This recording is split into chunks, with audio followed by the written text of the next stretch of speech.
ছুটির দিন ছুটি নেই, সংসারের মঙ্গল কামনায় বিপত্তারিণী মায়ের পূজা করলাম।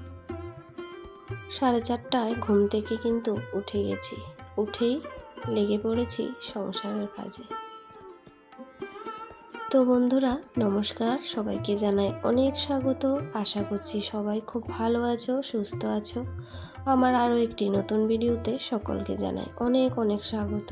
আশা করছি হয়তো সবাই ভালো আছো আর আমিও ভালোই আছি। তো কালকে বলেছিল যে আষাঢ় মাসে 2 দিনের মধ্যে একদিন হয়েছে আজকে, মানে শনিবার। তো আজকে পূজাটা দিতে হবে তো বলেছিল। তো আমি বললাম ঠিক আছে, আজকে দিয়ে দেব, আর মঙ্গলবারের ভরসায় থাকবো না। তো কালকের ভিডিওতে বলেছিলাম শরীরটা ভালো নেই, সর্দি জ্বর এইসব তো আছেই, মাথার ব্যথা।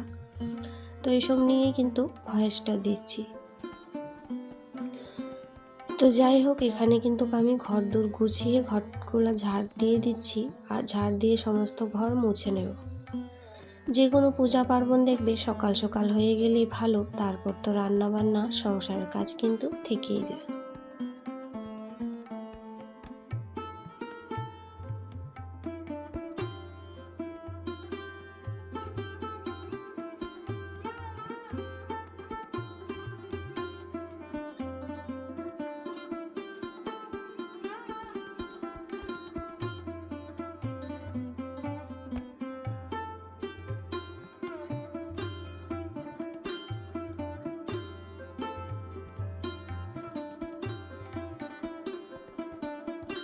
সকালবেলা বেশ শরীরটা একটু ভালোই ছিল, মানে রাত্রিতে তো ওষুধ খেয়ে শুয়েছিলাম।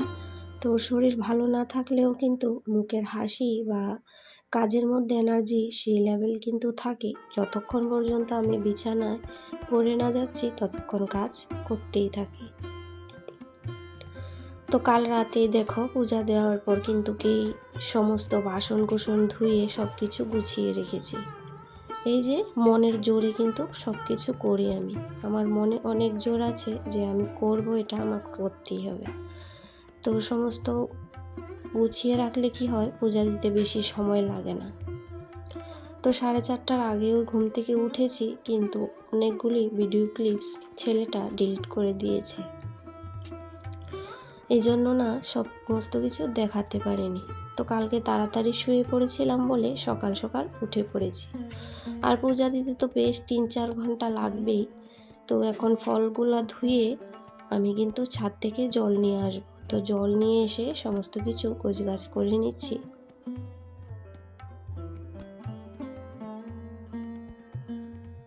তো এই যে মায়ের ঘট বসিয়ে দেব, এখানে কিন্তু আমি মাটি দিয়েছি, তার মধ্যে 5টা সিঁদুরের ফোঁটা, তারপর পঞ্চশস্য দূর্বা ফুল দিয়ে দেব আসনে। আর এখানে ঘটের মধ্যে মঙ্গল চিহ্ন আর পাতার মধ্যেও দিয়ে দিলাম। আর ঘটের চারিদিকে কিন্তু 13টা ফোঁটা দিতে হয়।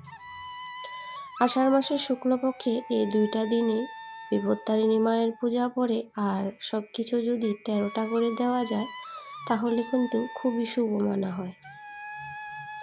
মানে কি 13টা ফুল, 13টা ফল এইসব। তারপর রয়েছে 13টি পান, 13টি আস্তার সুপারি, আর রয়েছে 13টি লবঙ্গ, 13টি এলাচ। তো সমস্ত কিছু কিন্তু গোছগাছ করে নিয়েছি। তারপর এখানে আমি আচমন করে নিচ্ছি, মানে নিজেকে একটু শুদ্ধ করে নিচ্ছি।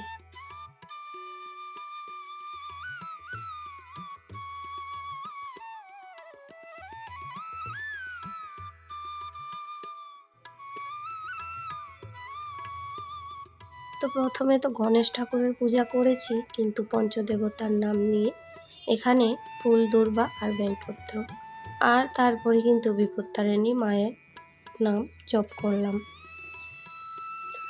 মার কাছে ক্ষমা মার্জনা চাইলাম, আর মা যেন নিজ গুণে এই পূজাটি গ্রহণ করেন সেই প্রার্থনা জানালাম। আর দিয়ে দিয়েছি পাশে আলতা, সিঁদুর। আর ঘটের উপরে কোনো ছোট গামছা বা রুমাল বা পৈতে মানে লাল রুলি, তো আমি রুলিটা দিয়েছি।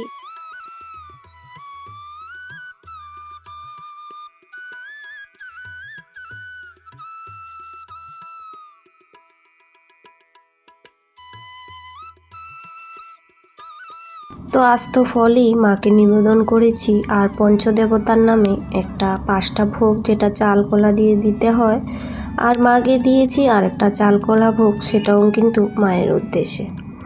তো পাঁচালি পড়েছি, তারপর পান পাতা ভাসিয়ে আসলাম অনেক সময় পরে, তারপর সবাইকে প্রসাদ কেটে দিয়ে আমিও নিয়েছি। তারপর চলে এসেছি, এসে বললাম যে আজকে মাছ মাংস কিছু আনতে হবে না, নিরামিষ খাই। তো কালকে তো শুক্রবার গিয়েছে, কালও নিরামিষ খেয়েছি, আমার কোনো অসুবিধা হয় না জানো। আমি নিরামিষ আমার 4-5 দিন হলেও আমার কোনো অসুবিধা হয় না। তো যাই হোক, এমনিতে তো মুখে খাওয়ার রুচি নেই, কিন্তু ওই যে খেতে হবে একটু খাবো এটাই। আর খিচুড়িটা একটু বেশি করে রান্না করছি, যাতে একটু প্রসাদ দেব, প্রসাদের সাথে একটু একটু করে দেব। তো ওইদিকে ভাতও বসাতে হবে, আর ভাতটাও বসিয়েছি। তো আমার ছোট ছেলে আর বাকি 2-3 জন ওরা তো খিচুড়ি খাবে না, সেই জন্য। আর রান্নাঘরে এসে কিন্তু আগে আমি আলুটা সেদ্ধ করে নিয়েছি, পনির আলুর তরকারি করব আর কি, আর কুমড়ো ভাজা করব। তো এইটুকুই করব, আর কালকের ডাল আছে। তো এখানে এটা গোবিন্দভোগ চাল আমাদের ঘরের, মানে আমার মা দিয়েছিল। তো প্রচুর এর মধ্যে কালো কালো ধান আছে, একদম ছোট চালটা। তো সেটা বাছা হয়েছিল, তো মেপে নিয়েছি আর কি। তো খিচুড়ি ওদিকে হতে হতে আমি কাঁচা লঙ্কা আদা ওইগুলা পেস্ট করে নিয়েছি মিক্সিতে, আর এখানে আলুটা ভেজে পনিরের তরকারিটা করে নেব।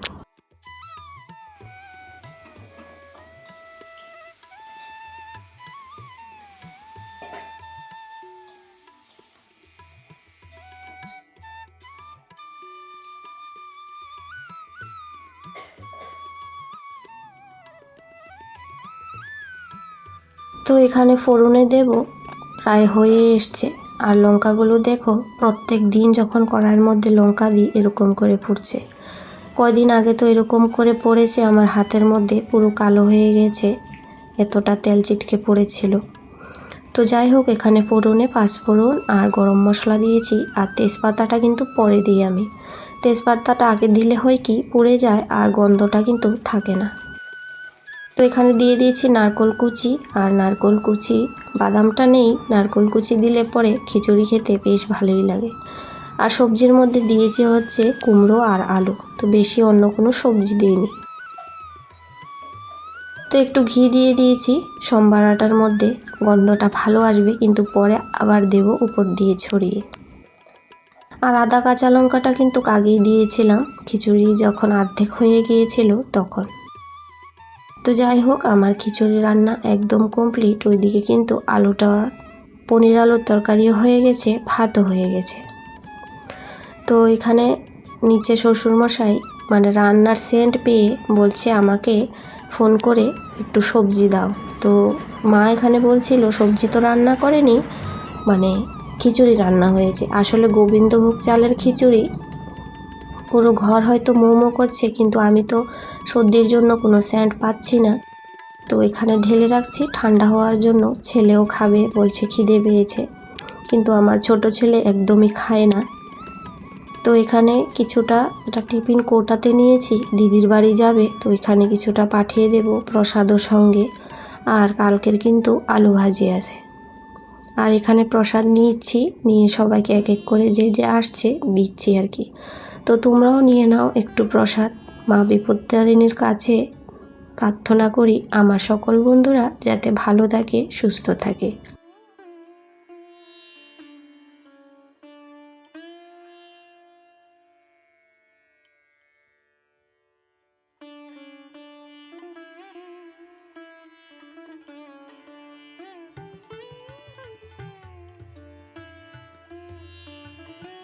তো আজকের ভয়েসটাও তোমাদের বেশি একটা ভালো লাগবে না, যেহেতু সর্দি।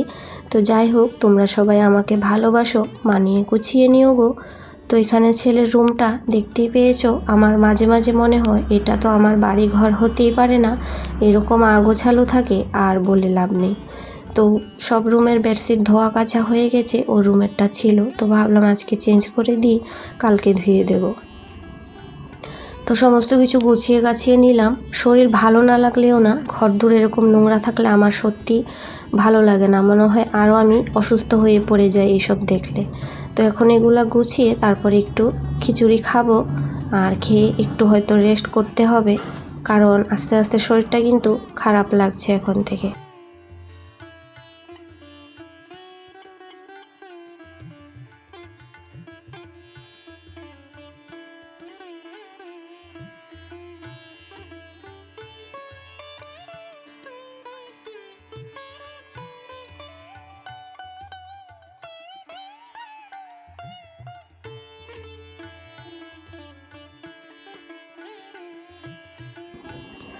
তো যে সকল বন্ধুরা তার আগের ভিডিওতে কমেন্ট করেছিল, সবার জন্য অন্তর থেকে অনেক অনেক ভালোবাসা। এভাবেই সবাই সঙ্গে থেকো।